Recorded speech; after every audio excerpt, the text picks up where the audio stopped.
Tim Reskrim Polsek Pelaju tangkap pelaku pembuangan mayat bayi di selokan buri rumah warga di Lorong Giri, Kelurahan Pelaju Darat, Lembang. Pelaku yang dakwain ngerupa ke uang tua kandung bayi. Dari tangan pelaku diaman ke barang bukti siko gunting yang digunakan untuk motong ari-ari.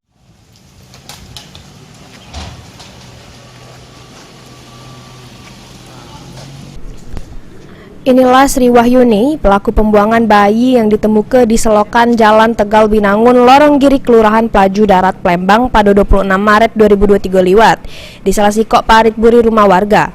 Pelaku ditangkap tim Reskrim Polsek Pelaju di kediamannya dak lama dari penemuan mayat tersebut dengan barang bukti gunting yang digunakan pelaku untuk motong ari-arinya. Kapolsek Seberang Pelaju, AKP Firmansyah ngungkap ke tertangkapnya pelaku bermula pas anggota yang melakukan lagi olah TKP di tempat kejadian perkara dan petugas dapat informasi dari masyarakat kalau ada ari-ari bayi yang membusuk dak jauh dari tempat penemuan mayat bayi. Sehingga anggotanya langsung melakukan pemeriksaan ke warga sekitar dan berhasil nemu ke pelaku. Kapolsek nambah ke motif pelaku buang bayinya ke paret karena pacarnya dak galak tanggung jawab sama takut keluarga sama wong tuanya pelaku dia hamil. Jadi terungkapnya awalnya memang ada informasi dari warga yang mencurigai tentang ada buang bayi dan si ibunya. Kemudian kami olah TKP kembali dan kami mendapati di sekitar TKP kami menemukan ari-ari yang sudah membusuk.